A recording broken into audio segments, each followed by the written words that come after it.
Hello. Welcome in, everybody. Happy Wednesday. Was it four Just weeks under, engineers I was meeting? I was just gonna say we're just under 4 weeks away. So we're excited to see everybody here today. Our chat is working and our Q&A, so let us know where you're from.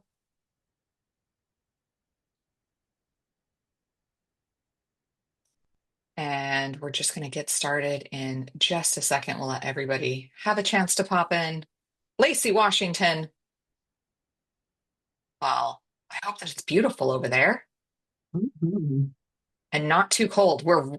I'm on the East Coast. It's real cold. Philly, a couple from Philly, North Dakota, Flint, Austin. I was gonna say, I feel like on the news everywhere is freezing right now. I Oh, don't we feel have like, someone from Tucson and oh, somewhere else in Arizona, and I'm thinking they might still be like 50s warm. maybe. Well, hopefully you're bundled up wherever you are. Morgan Hill, California, this is a very small world because that is a tiny little town in the very south of Silicon Valley. And that's where I went to high school. Oh That's wow. weird. That is When other people live there, you didn't live there and then close I down. know, I know, but that's weird. Go Got a nuts. wow. You got a wow. Gotta wow. Go nuts, everybody. That we were the Live Oak Acorns. Did you see what Mary posted? It's negative 54 with wind Negative chill in 50. North Dakota. Holy crow, Mary, you win. Coldest, You might win. You coldest. might win. Joyzy. I love that. Yeah. That's fantastic. Well, welcome everybody to the what is this now? Third of our E-Week, Engineers Week and Girl Day webinar series. If you have missed the kickoff, surprise, the theme this year is Design Your Future. We do that in October every year. And then in December, we did a planning events discussion, and we heard from some people who plan E-Week events and how do they do that and what do they do. So, it's if you want to see that, you can find that on our YouTube. You can find that on our Engineers Week page. You can find that on the Engineers Week blog. Also, we post it all over the place. Aloha from Hawaii. It's only 53. Wow. Uh, It's cold everywhere. Oh, yeah, it's well. cold everywhere. Well, let's stay warm with our tropical colors here. Today we are, well, not we, not me. Thea is going to be engaging kids in engineering. This is for all of you who are very practical. I don't know why my slides have decided to forsake me. That doesn't seem very good at all. Let me just readjust my screen. I'm sorry, everybody. You know how it goes. So this webinar is being recorded. It will be posted on discovery.org, and we will email you the link 1 week after the webinar. If you have questions, you can put them in the Q&A panel. We will be kind of checking the chat, but we're leaving that open for you all to communicate with each other. The Q&A panel is the better place to put questions if you definitely want us to see them and answer them. My name is Sarah. I am the marketing manager, and I was a teacher when Discovery found me. I mean, I'm still a teacher, I guess, but I was in a classroom when Discovery found me and brought me out. And I'm going to be kind of starting things off. We are curious, though, about you. We would like to know of those folks who are here, are you an engineer, a technical professional, a teacher, an after school leader, a librarian, museum staff, college, university faculty or staff, or a college student or other? We're just always curious who everybody is, and we'll leave it going here for a second. Engineers and technical professionals, not a surprise, leading the pack here. That's great because we have something for everybody. But those of you who are going to volunteer, who we really want to talk to today, and if you're going to have a volunteer, that's great. If you supervise volunteers, you're going to get something out of this too.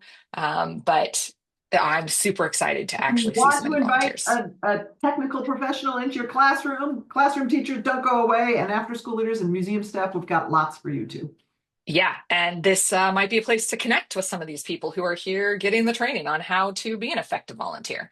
If you're new to Discover E, we put engineers put the E in STEM, and we support educators and volunteers like yourselves to build skills and confidence in yourselves and in students, to increase interest and knowledge in engineering, and to expand opportunities for students.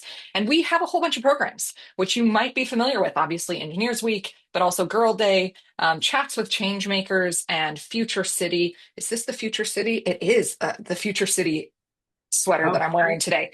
Um, Future City is a fantastic opportunity to get involved in a whole new way. So stay tuned at the end. We're going to talk about it because we need judges. But it looks like 58% of you are engineers or technical professionals. So that's fantastic. Thank you all so much for. Um, you're right. I'm not going to forget the A in STEAM.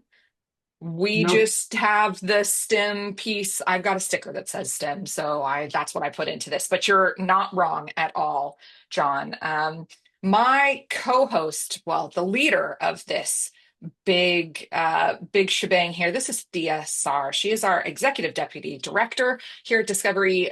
Probably everybody here is familiar with her, and she is going to be taking over and sharing some really important learning. And Thank you, Sarah. And I think if you were paying attention, you can see how two of those slides fit together. The one really talking about engineering is open to everyone, and also helping people expand their definition of and their thought process about all the different kinds of jobs in engineering today. The engineering field, we don't need to concentrate on one specific career in the field of engineering because there's so many different jobs, there's so many different opportunities that there's a place for a lot of different kinds of people, and that's what we're going to talk about. So today we got a jam-packed agenda, and don't worry, in just a little bit, you all need to get a piece of paper and a pencil because in just a little bit we're going to do an activity. But before we get there, we're going to talk about what students think about engineering. We're going to talk about how we build, what our role is in building a student's STEM identity, their engineering identity, how they think about that, how they incorporate that into their personality and their thought process. We're going to talk about talking about engineering and the engineering design process and active facilitation. We're going to talk about the power of role models. And we're going to talk about bringing it all together. And of course, we're going to reflect and share more of our free resources. So without further ado, let's talk about what students think about engineering. And in 2023, Discovery did some original research with various questionnaires going out to high school students and to their parents. And what we found, and those high school students were just high school students. We didn't pre-select them based on grades or if they were going to college or if they weren't going to college. We just wanted to get kind of a sense of what people thought.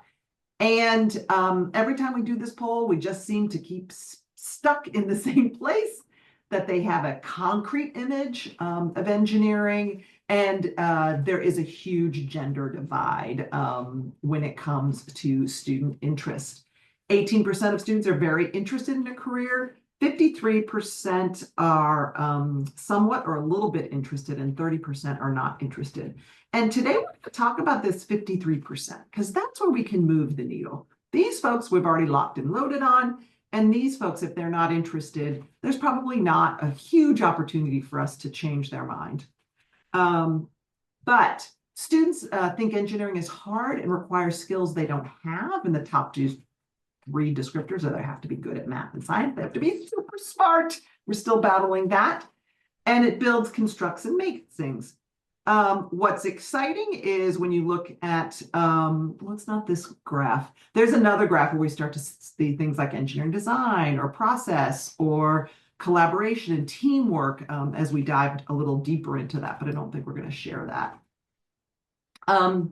What we saw from parents was that they feel that engineering and tech careers are actually a really great career for their children.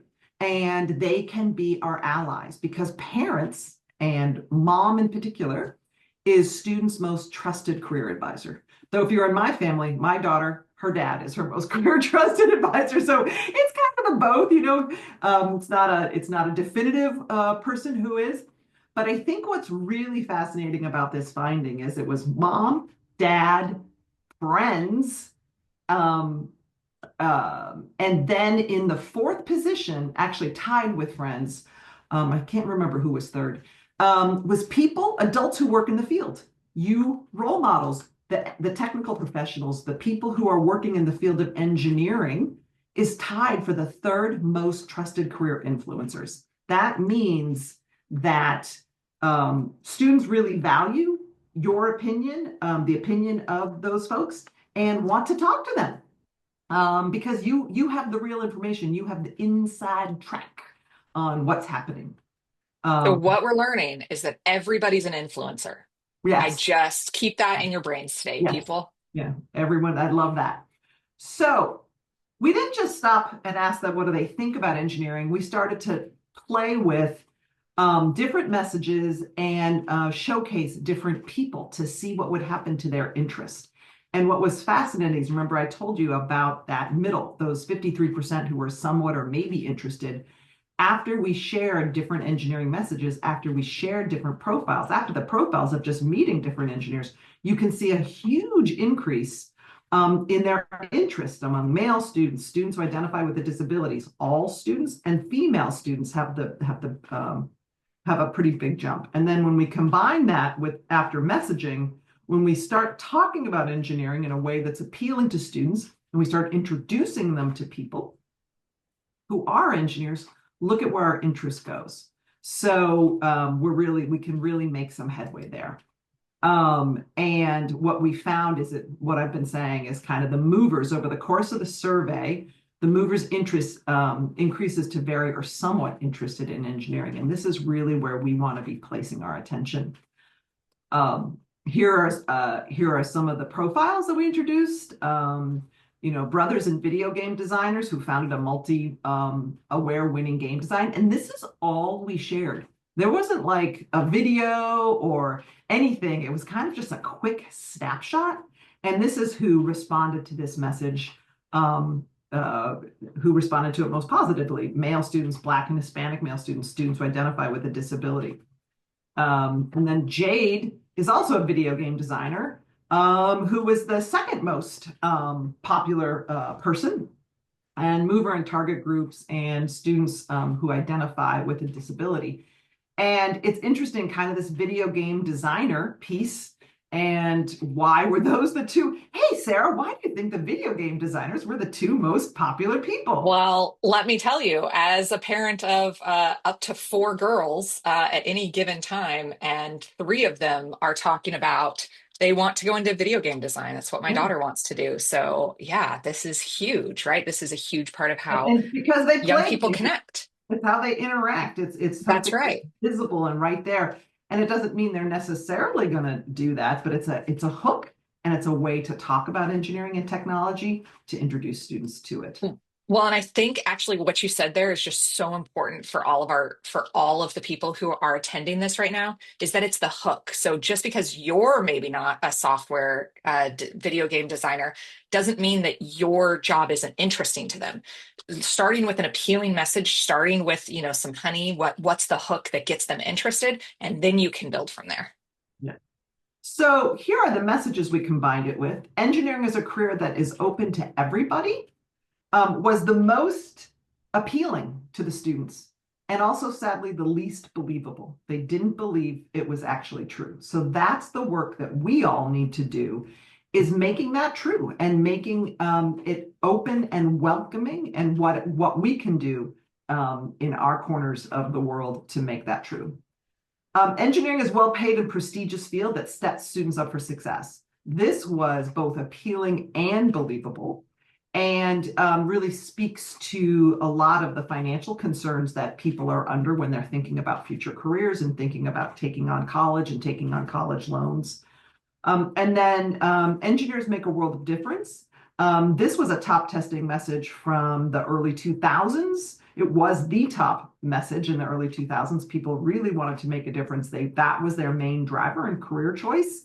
It's still appealing and believable, but it's not the main driver anymore. It's a combo of well-paid and prestigious with making a difference. How can I make enough money to survive and do the things I want to do while making a difference? And this was the big aha moment in this. Not all paths to an engineering in a career in engineering require a degree or a bachelor's degree. Only half the students and parents initially believed that a bachelor's degree is necessary. So as we went on in the survey, we were really able to unwind some of those myths that you had to have a bachelor's degree or higher to go into the field. And there's so many interesting jobs out there. If you want to know more, you can go to discovere.org/messages matter. You can download the full report. You can download the executive summary, all kinds of other resources available for you to think about learning about what kids think and how messages and profiles and meeting an engineer or technical professional can really spark a student's interest. And something else that's in that report that you might find interesting is if you're working with a specific group of students, there is detailed information about very specific groups of students. So you can look for that in there. Any questions from our group so far? While we're giving people a second to type in a question, Thea, was there any messages that previously had been important that just were not slapping with kids anymore? There were, and that's a great question. I think that the message about engineers not working alone wasn't as appealing. I think that has kind of gone the wayside. But the message about creativity was still important. Speaking to the person's point earlier today about arts, I would have to go back. That's a fabulous question. I think, and I was kind of teeing you up for one because I think that one of them was like, "Hey kids, fix all these problems." Oh, that Did was not yeah, that wasn't go one super. that was a new message. That wasn't an old It's a message. newer message. Yeah. Whew. We wanted to know if students had fatigue on having to address climate change and some other big global challenges. Because our friends in England and the UK were finding that their students had that fatigue, but here in the US we didn't have that fatigue 2 years ago. I don't know what it would be today, but it was interesting finding. So let's launch into building a student's STEM identity and what are some different things we can do to have students start to internalize the message that they belong in STEM, they belong in engineering, that it may be a path forward for them. So different things we can do: increase their interest. If they don't know what it is and they're not interested, if they don't have curiosity and a positive attitude, it doesn't matter what we do when they're juniors and seniors in high school. We have to start that right away, as early as pre-K and kindergarten. Just keep their interest going and spark their natural curiosity and nurture that curiosity. This one, help them see the value in engineering and how it aligns with their values and goals. And that's what those messages do, right?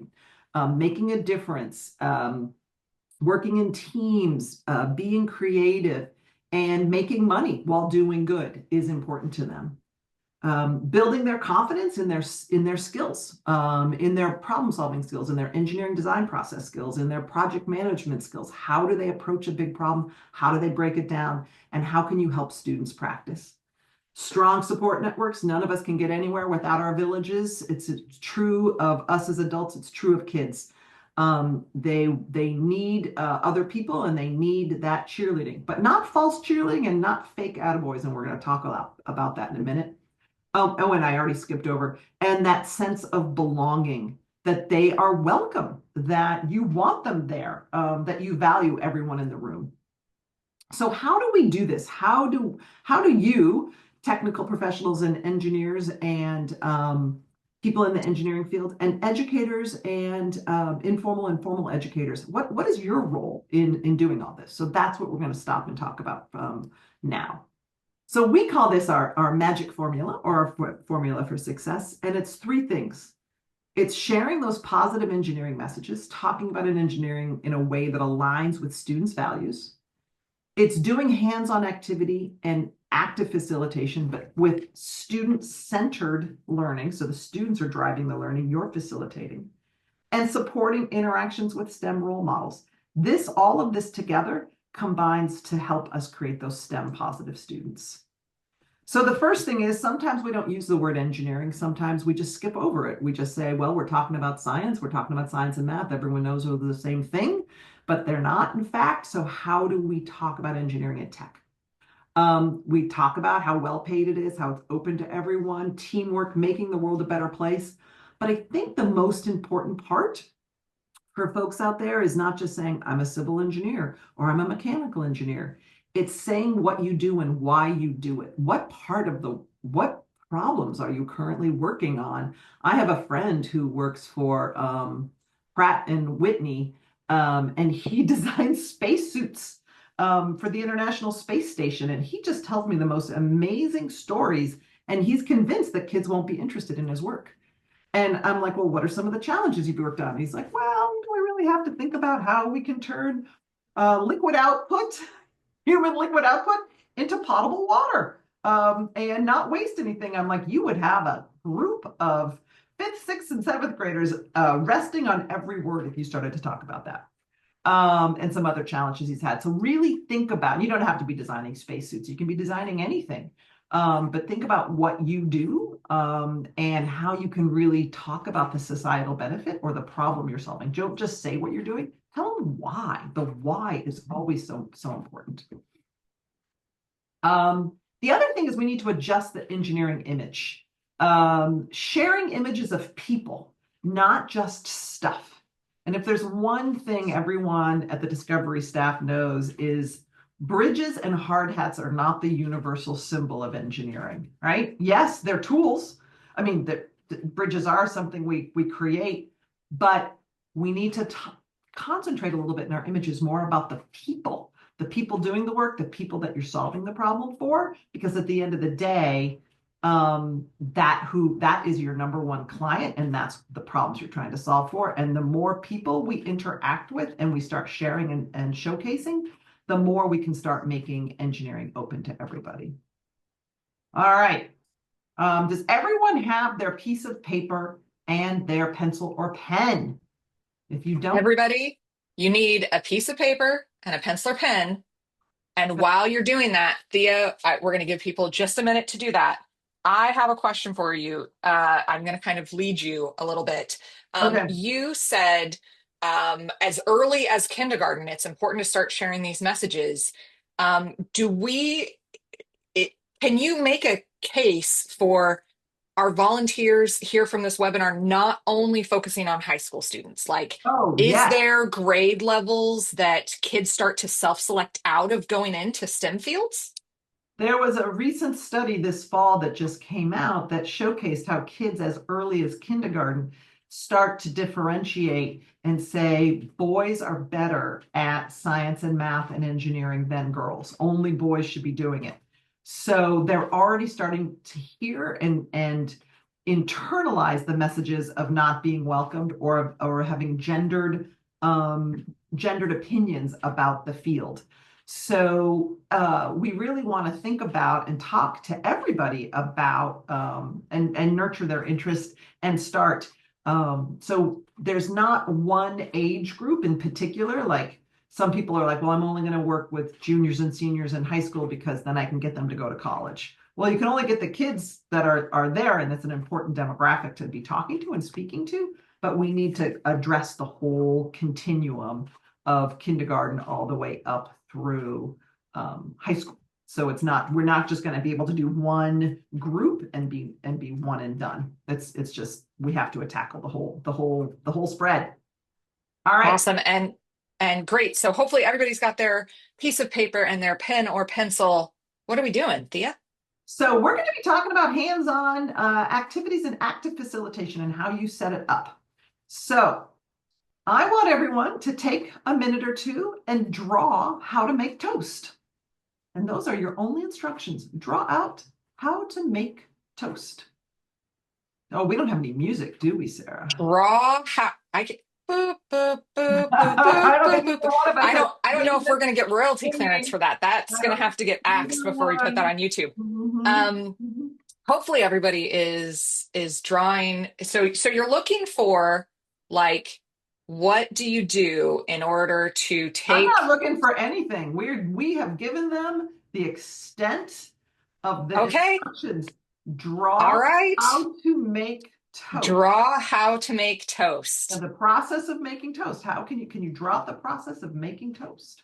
I am so excited to finally see this activity in action because I can't tell you guys for months. I've been hearing the team behind the scenes go, "Hey, the toast activity, the toast, hey, toast, the toast act." And I don't know, from a marketing, from a graphics perspective, toast is something that we use to like render video and stuff. So I'm like, why are you guys using toast? I'm so confused. This is the toast activity. I'm so excited. Yeah. Pierre, use the Jeopardy music. I don't think that's public domain, friend. I don't think I Oh, get YouTube clearance for that. oh I'm gonna yeah, get a copyright strike. yeah. Okay. Are people in, can you, in the chat, just indicate to us that you're done making your toast, done drawing the process? Does anyone need more toast making Oh, time? we're talking to professionals, Thea. We're Done, gonna have done, people who done. are going to be very detailed. Fire stick bread equals toast. I love it, Suzanne. Done, done, done. Listen, not Okay. wrong. All right. All So right, we're seeing some duns. we're seeing some dones. All right. So I want to know in the chat, ooh, two methods, Mary. How did you make toast? Who started their toast making process with just taking a piece of bread and sticking it in a toaster? Do most people do that? Just start with the toaster process? Did yeah, Hannah, great. I love this slide. Anyone did anyone go back and did anyone make toast over an open flame, over a fire, or in a ooh, Mary, the dough first. Um, taking the bread out of the bag. Yeah. Um, yours, Beautiful. Edgar's looks like the top right. All right. Oh, with the smiley face. I love that. And All somebody did one in emojis, and my right. heart is just so happy. Yeah, so someone went back as getting the bread out of the fridge. Well, I didn't give you any instructions. Like, where did the toaster come from? Where did the bread come from? Where did the electricity come from? Yeah, so what problem were you solving? And then, of course, did anyone burn their toast? Did anyone get all the way to burnt toast? Or did any Listen, burnt toast is a perfectly acceptable way to eat toast. Some people just like things well done, okay? Yeah, I don't care for burnt toast myself. But did anyone put butter on the toast? Did anyone put sugar and cinnamon or jelly? Or, did anyone cut their toast into triangles or cut the crusts off the toast? Carbon-based life forms from Suzanne. See? Oh, and your someone's grandmother did eat it burnt. I always just gave the burnt toast to my mother. And it was done. All right. Burnt toast. Her grandma said burnt toast gives you curly hair. That explains actually a lot about me. Yeah, well, me too. Jade. Um, Beautiful. me Yeah, too. that's true. All right. Anecdotally, we're saying that's true.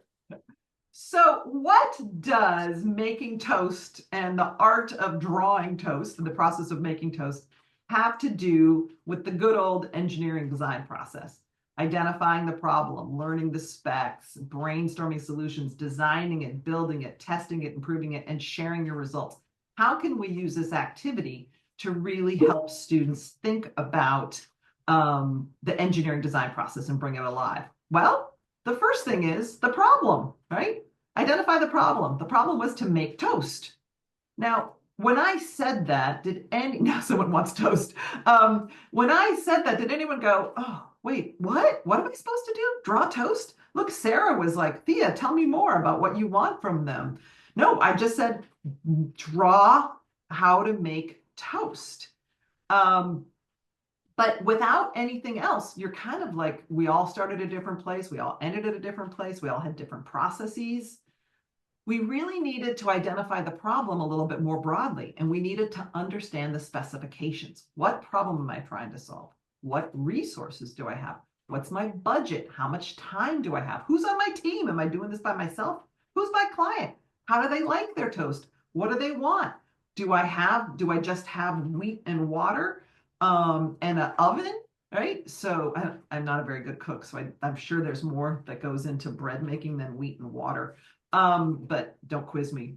Um, How will my success be measured? Who is my client? How, do they like burnt toast? Do they want their toast cut into four corners? And then what are my constraints? Um, how much time do I have? Do I have a whole loaf of bread or just one piece of bread and I better make it perfect the first time? So really kind of saying a lot of people skip identifying the problem and they skip learn the specs and they go right to brainstorming solutions. They go right into that drawing and they don't sit around and think about, oh, I really need to understand what I'm trying to do and understand what my engineering success criteria is and what my engineering constraints are before I can dive into the brainstorm solutions. And then the brainstorming the solutions is, what do I already know? What information did you access about toast making? What prior knowledge did you access? And what do you need to learn? What else do you need to know about the art of making toast? What materials do you have? Again, see, materials are constantly coming up. And what have others done? And I think the beauty of engineering is we all solve problems from a collective set of information and from designs. We're always building on each other's work and the collective knowledge we have. And that's another great way to invite everyone into engineering. It's not necessarily about knowing the answer. It's not necessarily about having the right answer. It's looking around, what have others done? How can I improve it? What do I need to do more? What do I need to do differently? Then we can dive into the design, build, and test. What idea do I want to try first? Did it work like I thought it would? What didn't work? What can I improve? So now that you've thought about this, and you like, if we laid out the specs of your engineering design constraints, oh, well, you don't have a toaster actually.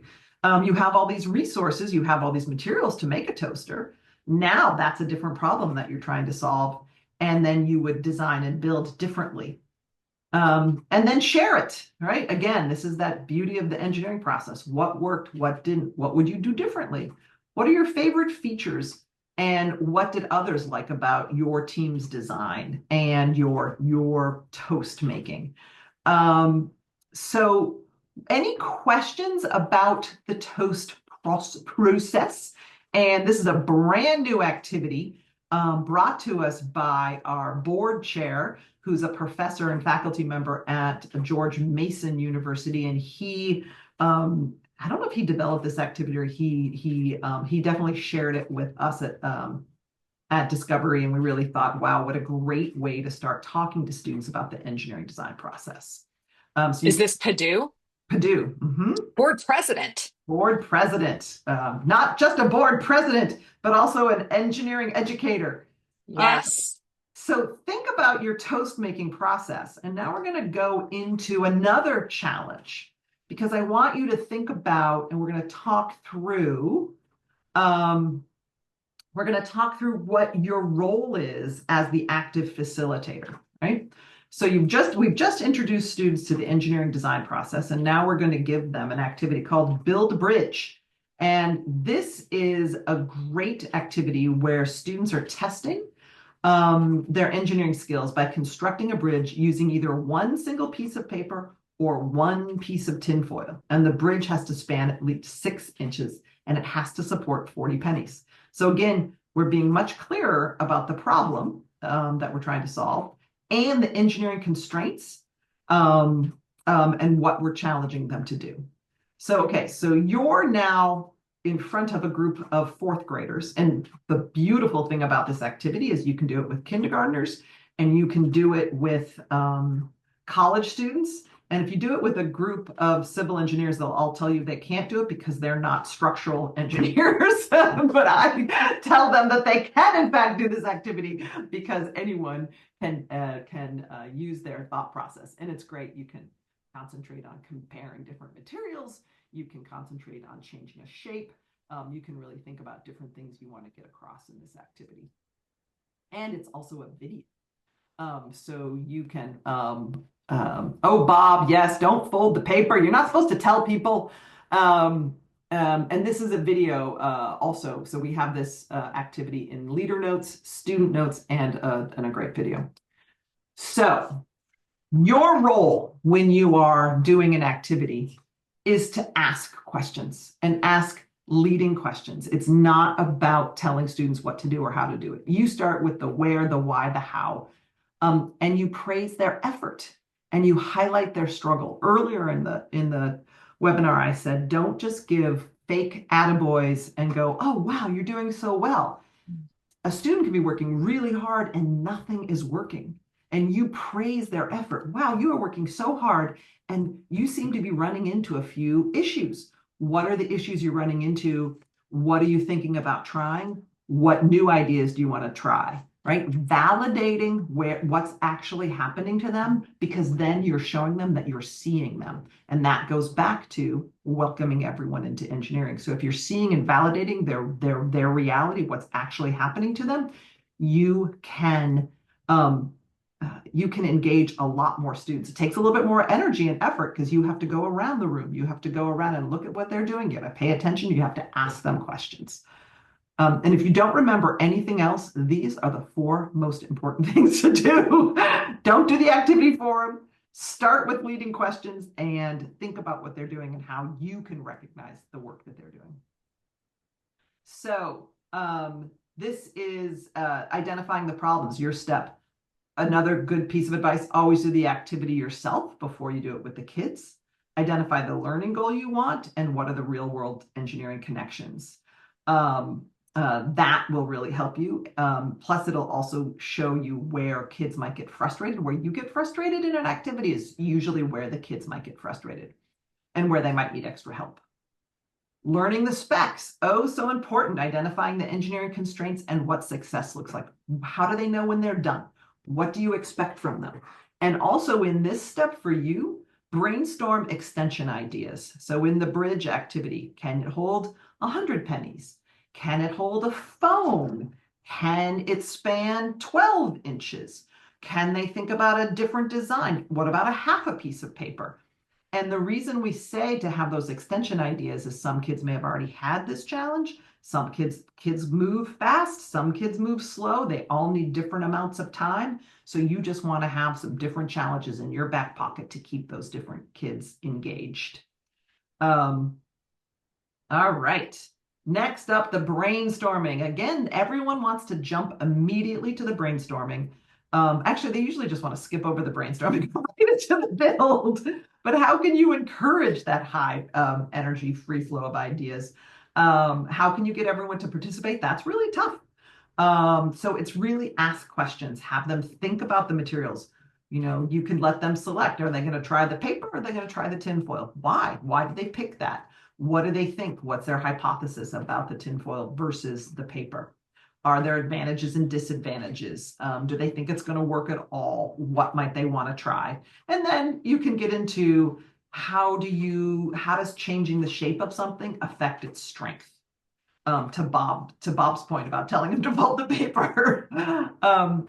Then step 4, the designing. How can you help the kids choose their best idea and get ready to build? A lot of them are going to dive right in and be building, but that's when you start walking around the room and you start asking them questions.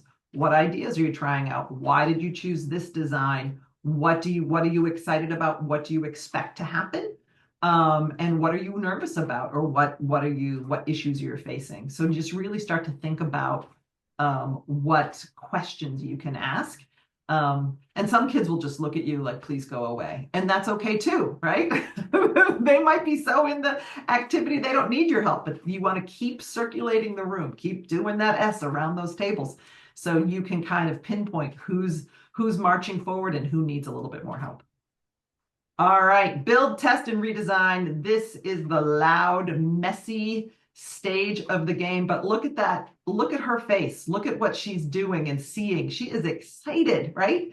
And the kids are leading their learning. So this again is where you start to praise the effort, not the outcome. This is where you continue to ask questions, and you might need a testing zone or ask kids, are they ready to show you their results? And then encourage them to do that redesign. Don't just let them get away with building and testing once, but really dive in to that redesign. How can they make it better? How can they fix a problem? How can they make it consistently work? And then share it. And this is the step we all skip. Sarah, why do we skip this step? Well, usually we run out of time or, Exactly. I mean, let's be real. We run out of time. Kids want a little bit more time, and you want to give them more time because you want to see them succeed. But Right, sharing right. it is so critical. Yeah, yeah, no. But this is always the one, and this is also where you connect the big idea of the activity back to the real world. This is where you start to help to talk about how engineering is making the world a better place, all the different career opportunities in engineering. This is where you can reinforce the messaging about how they just spent an hour practicing the engineering design process and doing a hands-on activity and really bolstering their confidence, developing their interest, aligning it with their values, and then create that sense of belonging. You can do all of that in that time period. So when you were Idea. yes, Oh, yeah, you're you about go. to say choosing activities, but I'm going to lead you into this slide here.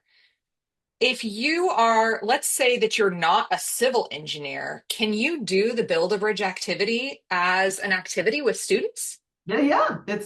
So the leader notes have everything you need to know about that activity. They have questions in there. We have guiding questions throughout. And I'm not a civil engineer. I know Sarah's not. I know most. We have one person on our team who's a chemical engineer, and I bet she would lead this activity with students. All of our activities are really designed for people without any engineering understanding or training to lead the activities. And what we want you to do um, is choosing the activities. Is it a demo or hands-on? Is there a purpose? Kids don't want to waste time. They really want to know that there's a person. Does it follow the design process and can you weave in engineering messages? And I saw, David, I paused because I saw your thing about schools have policy on pictures of students, and all of the pictures in these that we've shared with you, we have photo releases for. We have photo releases, but as a reminder, if you are a volunteer in a school, please do check with the teacher, with the educator, with whoever is running it before you take photos, certainly before you post any photos. Yeah. Oh, I love Manny says we did the bridge activity with middle and high school counselors to expand their thoughts on who can be an engineer. That is Love it. awesome. I love it. I love it. So you don't want to do a bridge activity. You don't like bridges. We can have a conversation about that later. But we have over 170 different types of engineering activities, and you can't read this here, but you can sort them by topic. You can sort them by time, type of activity. You can sort them by different engineering disciplines. And you can see here leader notes, student instructions, and challenge videos for a whole slew of the different activities. And if you're bored listening to me and Sarah, I encourage you to go over there now and just go to discovere.org and click on the engineering activities and start tooling around and seeing if there's ones you like. So let's talk about this number three most trusted career advisors, people who work in the field. How do we get more role models and engineering and technical professionals in front of students? Every year, we ask our in our surveys, we ask the educators to report how many of their students, do they have an opportunity to meet an engineer or technical professionals? And 74, 3 out of 4 educators say their students do not have this opportunity, and yet the educators and the volunteers said help students learn about engineering careers. So there's a real need out there. We really want to get more folks into classrooms and after schools and libraries and museums, because when you start to connect students with engineers and technical professionals, you help them develop their confidence, you're promoting their interest in engineering, they start to see value in engineering, they develop networks, and they build a sense of belonging. And this isn't like getting, just doing it once. This is over and over every year. reaching out, meeting with different students, seeing them in different locations, because you never know at what point in a person's life you're going to spark that curiosity, you're going to spark that interest. It takes many interactions. All right, so finding STEM volunteers. So you are an educator. Reach out to your local engineering societies, your local Society of Women Engineers, your civil engineers. There are so many different kinds of engineering groups in your area. Your local universities have undergraduates. These are the undergraduate SWE members. I can't remember what university they're at. And local engineering firms. They're all out there. They're all ready. They all know about Engineers Week, and they might have Engineers Week and Girl Day plans in place, or they might be looking for places to send their volunteers. So connecting, but if you're on the other side, the 60% of you who said you were a volunteer, we hear all the time, who do I check with? You can, whoopsie. Does your company or engineering society have a local relationship? Reach out. That's the first place to go. I know there's a bunch of Northrop folks on the call today. Northrop Grumman has tremendous local relationships and events that they're doing all through Engineers Week. That's the first place to go. Look beyond your community. Are there schools or organizations that might need support? Is there we had a volunteer a number of years ago when his wife was pregnant. He looked up the local elementary school that his future child would be going to. And I'm not even kidding this. He called the school and asked them if he could come in and do a Engineers Week event at the school. And they were so excited. And by the time it turned out to be a son, by the time his son was in kindergarten, he had grown that relationship to including all of the undergrads, not all of the undergrads, but a number of undergrads from his alma mater, his college that he went to.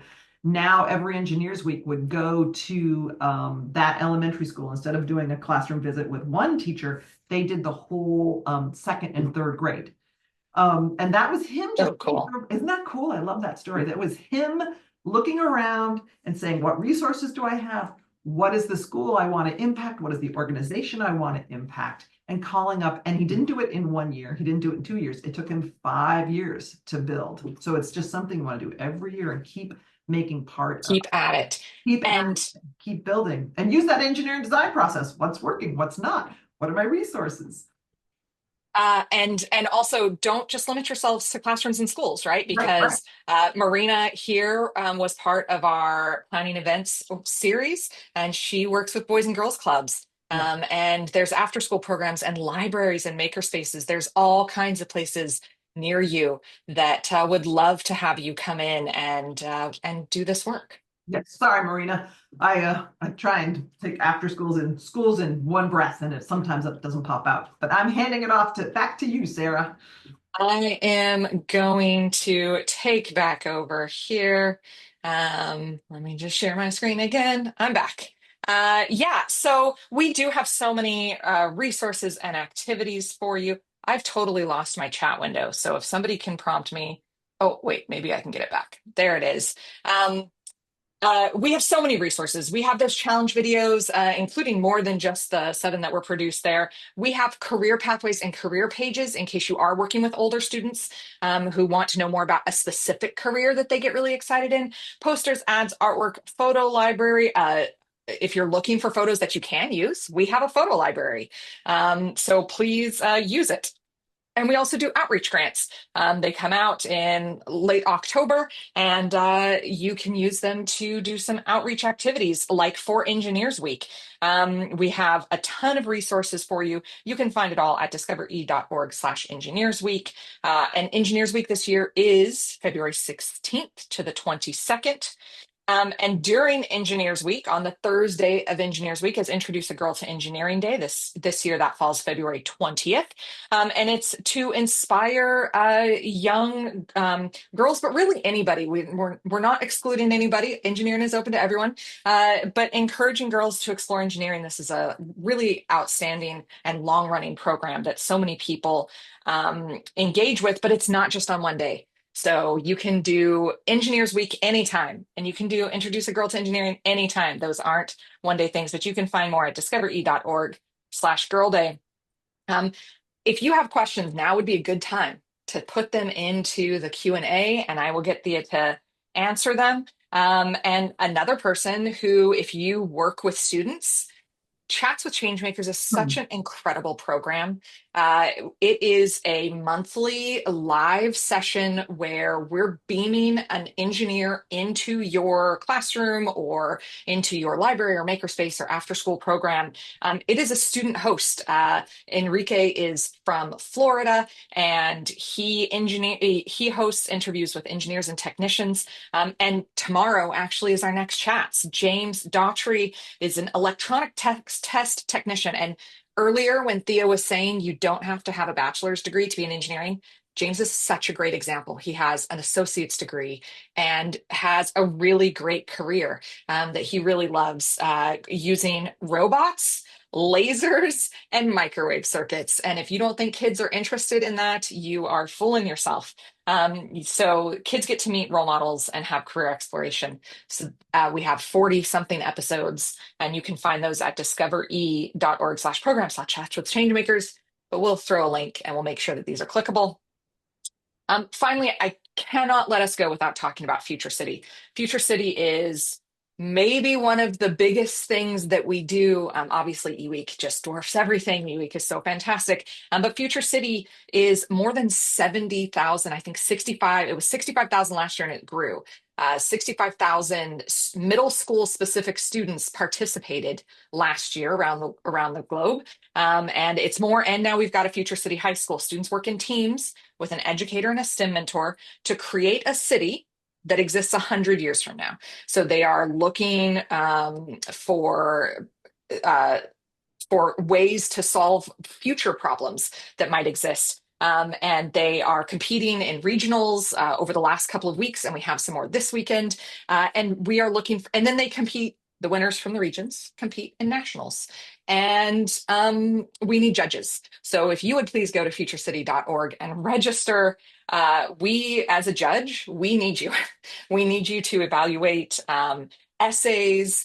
And there might be some regions who are looking for in-person. And if you happen to be in the DC metro area, definitely reach out to us because we are looking for in-person judges for DC. That was a lot. We have covered so much information.